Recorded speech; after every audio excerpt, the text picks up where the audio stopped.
You're listening to the Crystal Clarity Podcast.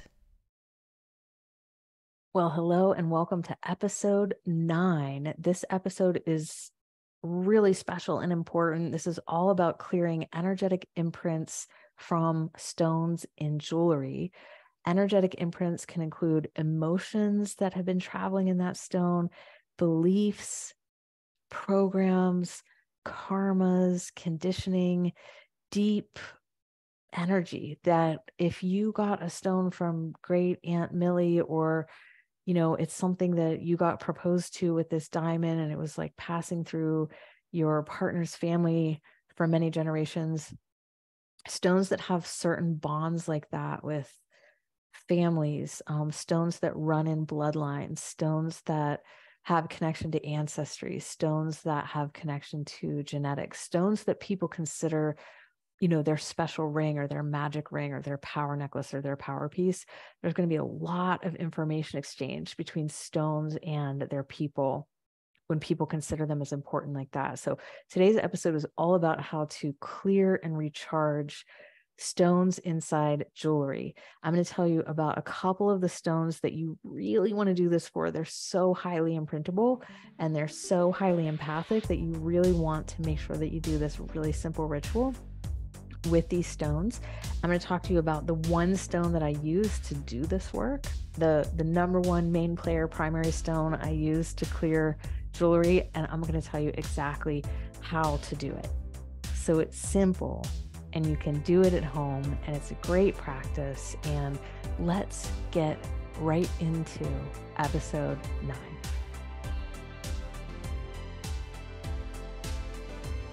Welcome to the Crystal Clarity Podcast. It's time to settle in once again with the stones. Together, we'll illuminate stones and crystals in healing and spiritual alchemy, and then go beyond, exploring land healing, earth grids, sacred sites, and all rocks in the wild. My name is Sarah Thomas. I'm a healer and educator in ancient stone medicine and future crystal technologies that heal and awaken. All right, let's get into some crystal clarity. Well, hello and welcome back to the Crystal Clarity Podcast. My name is Sarah Thomas and I will be your host for this adventure today as we enter into episode 9. And before we begin, I would love to let you know that if you are ready to take a stone medicine or crystal healing class that relates to your life and what you're going through and what you need, remember that you can take one with me at upperclarity.com, where we have many different classes. We have small classes, bigger classes, and we do have full certification courses on stone and crystal medicine where you can become certified as a stone medicine practitioner. And every year in the fall, we do one of our certification courses that is actually called Enter the Cave. And so if you're ready to take a certification course, you might want to do it with me at upperclarity.com. Wanted to invite you to that. And now that you're here, let's dive into some of the knowledge that can light your path today. I don't say these things too much. I limit them a little bit because sometimes when I speak like I'm about to, I stir up fear, or some people get afraid or they feel somewhat disempowered around the energetic imprints that can be in stones. But today I want to talk about this directly, and I want to start with a little story. And recently I was at a gem show, and it was a full day of being with all these stones and crystals and outside tents and inside tents and so many different vendors and so many different crystals, and they're all laid out and displayed. And I had a great day at the gem show and didn't have any kind of problem. I mean, I came home a little bit tired just because it's a full day of shopping in the sun. And when I went into meditation after that, which was within 48 hours, I can't remember if it was the next day exactly. It was sometime soon it was the next time that I dropped in. And the next time that I really dropped into myself and I was sitting quietly and I let myself relax and ground to the earth and really sink into the quiet within, which is where we get all of our information and revelation, I tapped into something really interesting that I had picked up at the gem show. And what I saw was all of this human anxiety that my body had picked up through all the humans and the stones at the show. And it was like this collective wave of human anxiety that was over all of the stones, and that the people were sharing with the stones, and then the stones were recording and sharing back with the people. And I almost saw it as like this whole fog, this collective human anxiety that was there at that show and kind of radiating from the stones because they were imprinted. And there was a part in my body that was in resonance with that, or I wouldn't have been able to make the energetic exchange, right? Because when two things come into resonance, they start to exchange information. So I have some level inside me that is also in this anxiety, or I would not have been able to even pick it up in the first place and or then read it later. It was a really collective anxiety though. And I'm going to get a little bit even weirder and tell you what this anxiety was about, because it was specific to something. The anxiety that I could read through the logic of my heart and my body, which is not logic, actually, it's not mental. It's the things that we know when we sink down into our heart and body, and all of the vastness of information stored there. We are crystals that store so much information. What I was tuning into and what I was seeing and what I was shown was actually collective human anxiety about apocalyptic events. I saw the anxiety that we carry related to the world coming to endings in the past, and many ancient traditions are sharing and coming out that we are headed towards a sixth global mass extinction. And whether or not that is accurate, or we can shift that timeline or what will happen, it is interesting to feel all of these old traditions coming out talking about heading towards another mass extinction when there have been many in the past. And I myself just personally do resonate with the concept of kind of like global resets and things that have happened here. Like that I believe there's been millions and billions of years of information, civilizations there, or things that have come and gone that we have no record of whatsoever. Just so much has happened here on this earth, in my humble opinion, that we don't know about. But somewhere in our bodies, we know about, because the collective of humanity is one. And, what we can see and recognize usurps time and space. So I was seeing that there was this anxiety in all of the stones coming from people about apocalyptic events in the past and potentially in the future.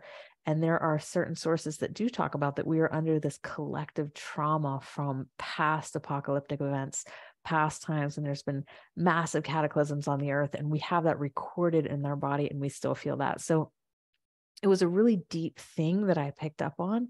It was a really deep thing that was there and stored in the stones. And for some reason, I was meant to come into resonance with that and clear it. And I did that clearing work actually with stone medicine as well. And I feel like the stones were good beacons to kind of point me to that. And this is also, I like to remind myself and you all that the little work that we do in our meditations or our own little magic rooms and our own little chambers actually make an effect on reality. So they mean something. There's meaning. And when I allowed myself to clear some of that anxiety that I felt at the show, it's meaningful to all of us. It helps us all clear some of that anxiety. So what we do in ourselves is it translates, the inner translates to the outer. Now, I don't talk about, I wasn't expecting to feel that. I mean, there's no part of me that was expecting to feel that. It's just, it was almost like I was assigned to do that work. I was assigned to see that and help transmute that and evolve that. I had no idea I was going to see that. And it's just a pointer to the fact that stones pick up a lot of information. They are reading information all the time. And that you and I pick up a lot of information. We are crystals, as I said. We are conscious of about 1% or less of everything that our bodies know. Our bodies know a lot more than we realize. And it's interesting how our senses are picking that up. Like you're smelling the anxiety, you're hearing the anxiety. There's ways that your senses are actually picking all that up to become your sixth sense. But our bodies are these vast archives, that are these vast records, and the stones are also extremely empathic, and they pick things up. And the reason that I don't talk about this that much is because like it tends to stir people to feel afraid, and they're like, well, then what's in my stones? And I don't feel safe now to use this or that. And I don't want to talk about things often that make people feel disempowered. So today's episode is how to empower yourself around this issue. And if you are like, oh, well, what Sarah's saying is already quite strange. I mean, I don't know that there are, human collective energies inside stones. And if that's in there, what else is there? I want to invite you to step a little deeper in today, because if you're going to unlock the potential in stones and work with them and receive the benefits of them, really, you have to kind of lay down the story that you are a linear being having a linear experience. You're actually a multidimensional being having a multidimensional experience. And when you step into that, you can really open up into the record of the stones. You are engaged with not just this lifetime, timeline, reality, and dimension. You're engaged with many lifetimes, timelines, realities, and dimensions, and your body stores a lot of that. And we all know this, so it's an invitation today to step into that, to be like, okay, I am, when I'm working with stones, engaging with different lifetimes, timelines, realities, and dimensions. And I am willing to step in to see all of the things that the stones are in touch with in all of those lifetimes, timelines, realities, and dimensions. The stones are trans-dimensional. They are here in this reality, and then they also branch out into all of the other realities, just like we do. So information is passed from all of these other realities through stones into ours and back out. That's why stones are in all the temples of the world. I'm pointing to a picture right now to those of you that are listening of a stone inside a temple, because they absorb, store, and transmit frequency, consciousness, and energy from not just this world. So today, I'd like to talk with you about how to face this all head on, that there are definitely energetic imprints inside stones, and they can be inside jewelry that has been passed on to you. If you've received jewelry from, maybe you got married and you got a piece, a stone or crystal from the other side of the family, and now you're wearing that, and you don't know what kind of energetic imprints or emotions were happening to the people that were also wearing that, and how that got in the stone, and now you're wearing that. And what can happen is these little energetic tendrils can come up, and you can start to feel things that are not necessarily yours, right? Maybe you have a little bit of a ability to work with them or transmute them, like I was talking about with myself at the gem show.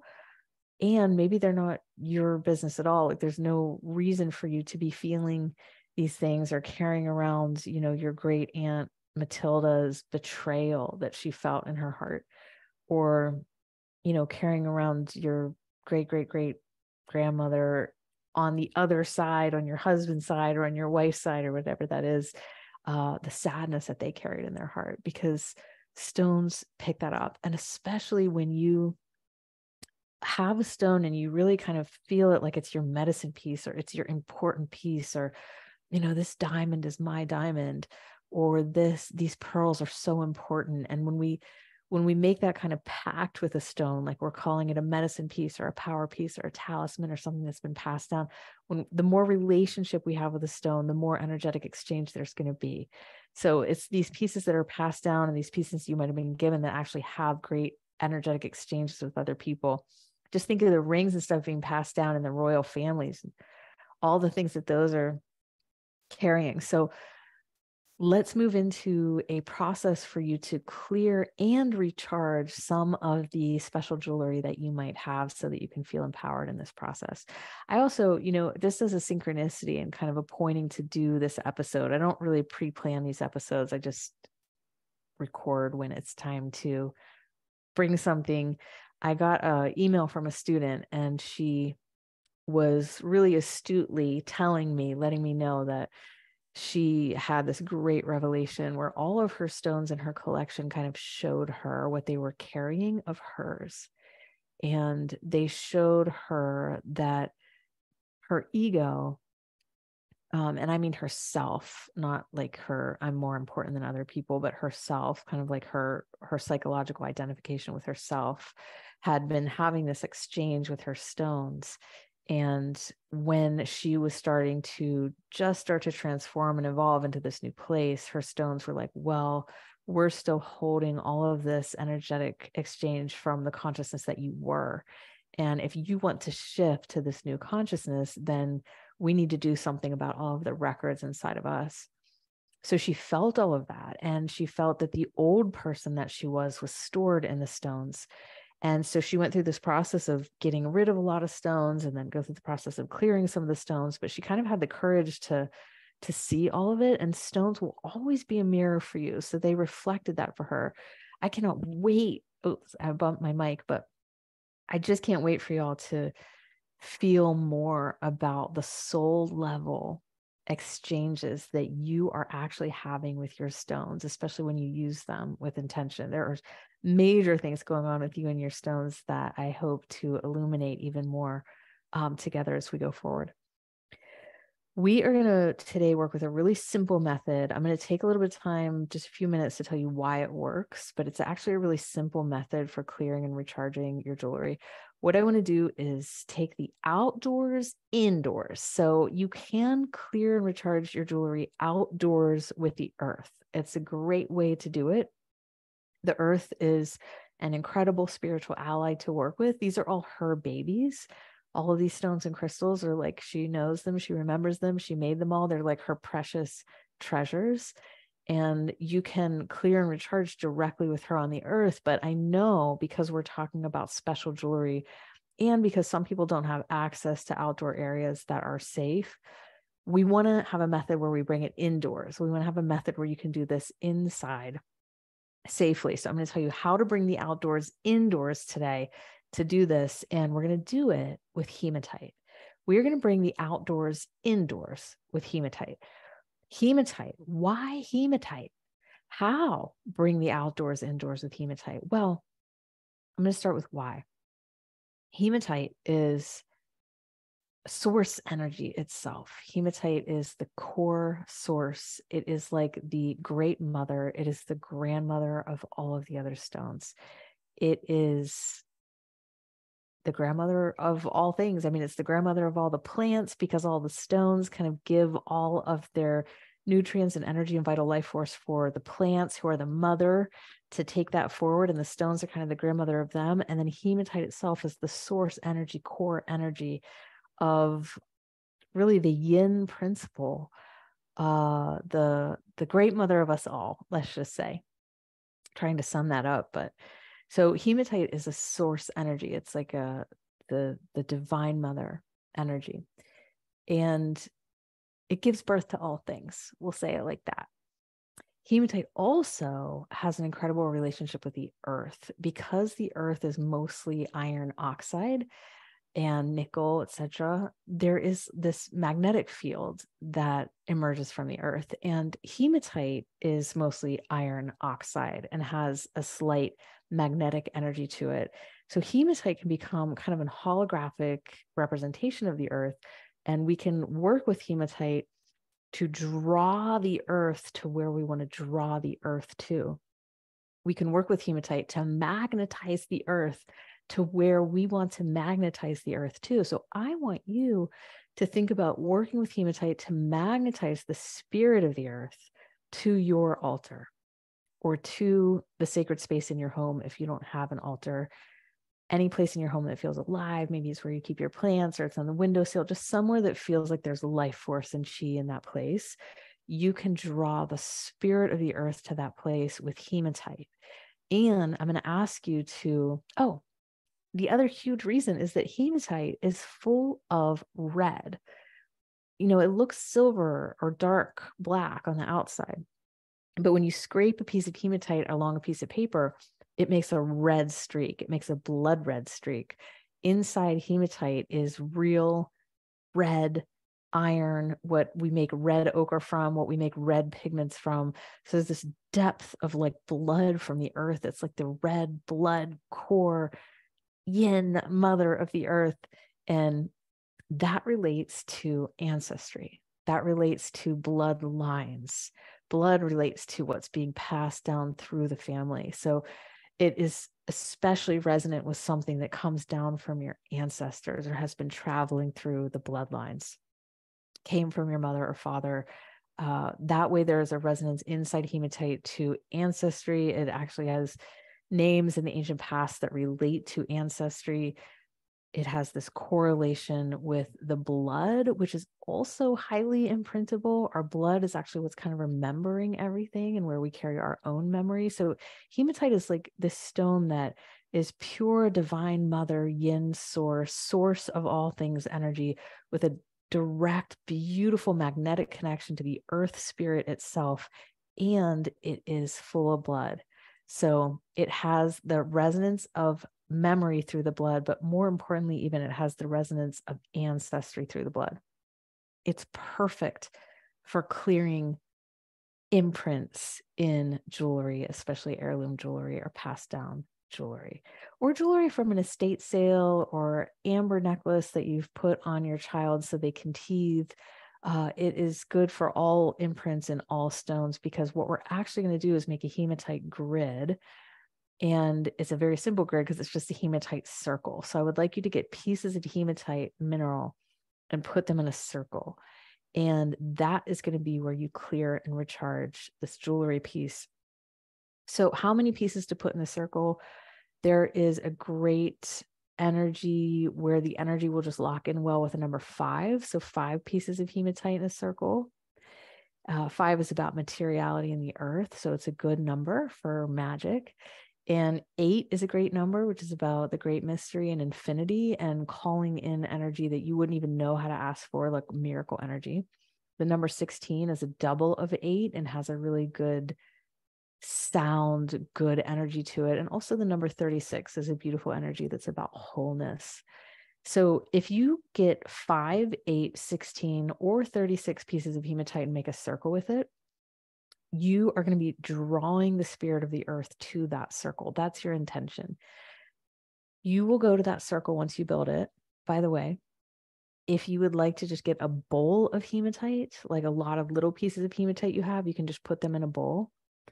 And or if you have a big piece of hematite, like a big slab of hematite, you can just use that big slab and put the jewelry on the slab. The important thing is that you realize that the spiritual being that is doing the clearing, recharging is the earth itself, the spirit of the earth. So this is a living thing, this is a dynamic relationship. When you build the circle or you have the bowl or you have the slab, you're going to call the earth to come to the circle. You're going to evoke the magnetic connection between hematite and the earth. You're going to call the earth to come to the circle. So if you don't have a relationship with the earth, like as a living thing, just be like a child. Be like a child calling a friend. These spiritual beings and allies, they cannot resist you when you are like a child calling a friend. Just the innocence of it, the open-heartedness of it will get you so far. You don't have to be an expert. You don't have to have done this 10,000 times. It is just, well, I'm going to be curious. I'm going to see how this goes. I'm going to have an open heart about this. That is very, very powerful. So go to your circle on your altar or in a special place in your home and call the spirit of the earth. Ask the spirit of the earth to come into the circle. It's like truly like building a portal. It's a portal right there where the spirit of the earth can come up and say, hello, here I am, can come up through the portal. Now that the earth has been called with your intention, you place the jewelry into the center of the hematite circle, and you can ask the earth to clear the jewelry of any emotions, imprints, energetics, karmas, programming, conditioning. You don't have to remember all those words. You can say, please clear this of anything no longer needed. Anything no longer needed that I will not need going forward. Just please compost that all. Please take that all and just transmute all of that for me. So ask with love. And Then you can even ask, will you please upload or charge this piece with anything that I will need going forward, anything that I don't even know how to ask for, any frequencies, any codes for me that would really be beautiful for me going forward that I don't even know how to name.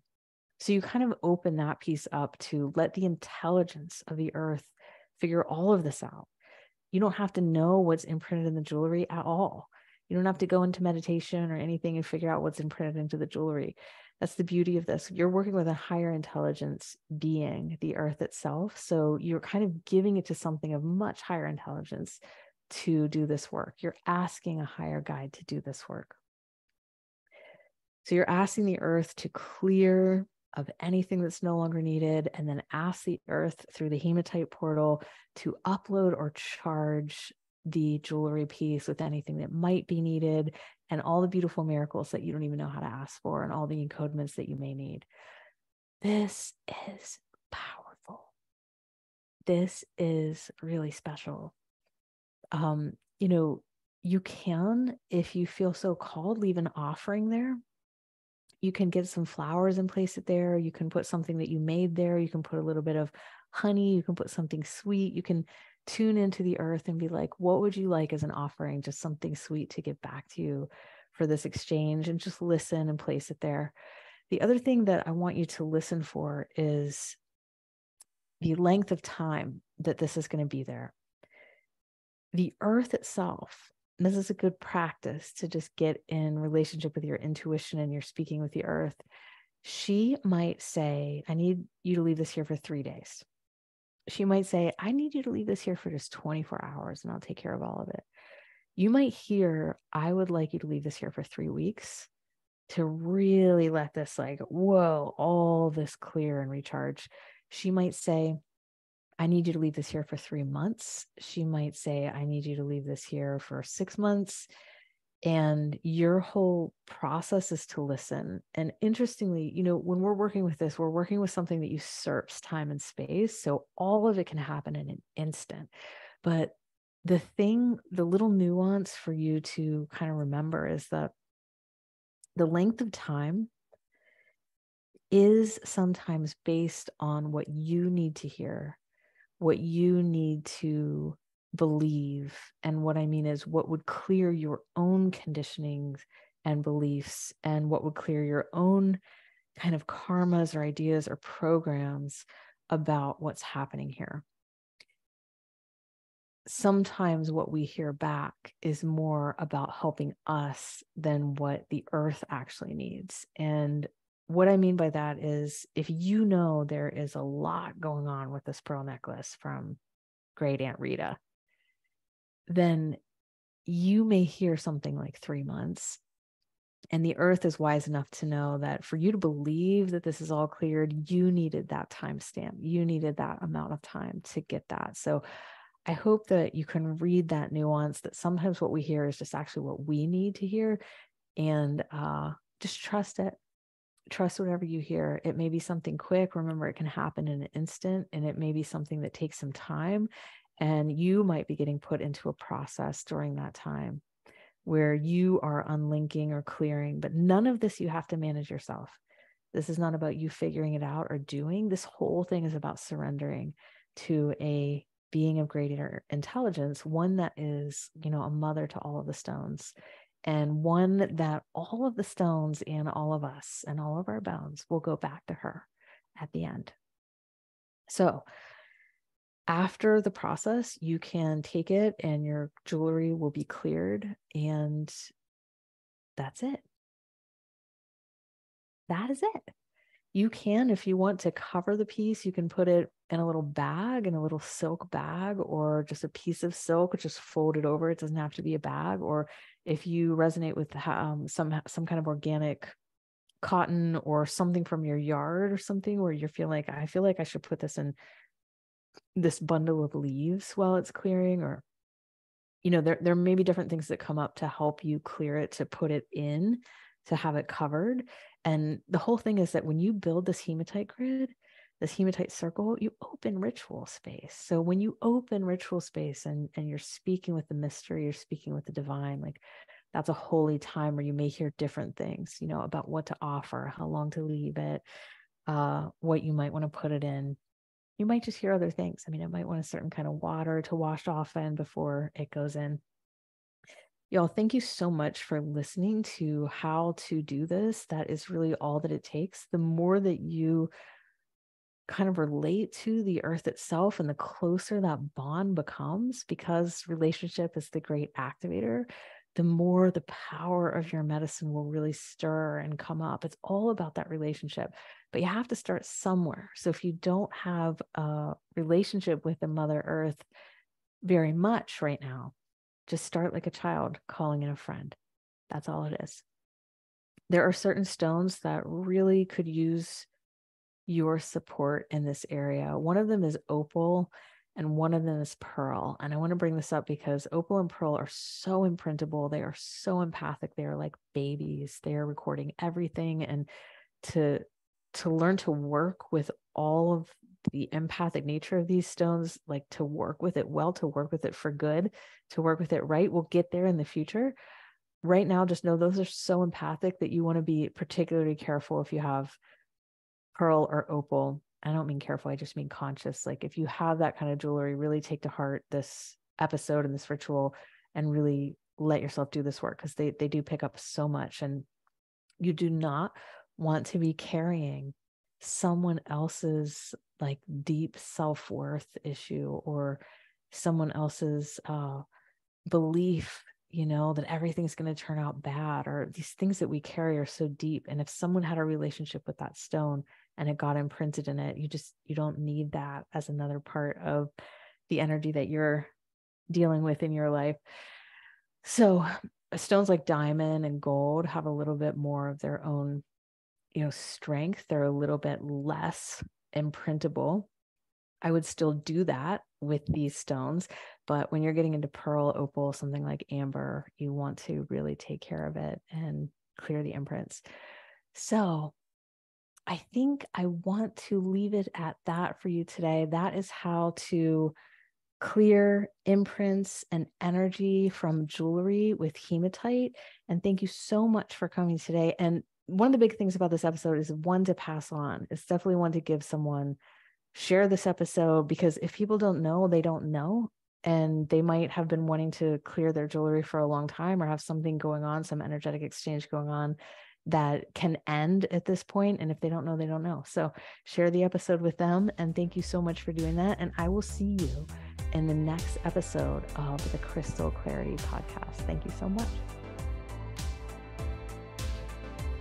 Thank you so much for coming to today's episode of the Crystal Clarity Podcast. If you enjoyed the episode, please share it with someone that you love. Go ahead and send it over to them. If you want to be notified of new episodes when they come up, just hit that subscribe button. And also, if you want to tell me in the comments what you'd like to learn more about or what you learned from today's episode, let me know. I read all the comments. So I'll see you in the next episode.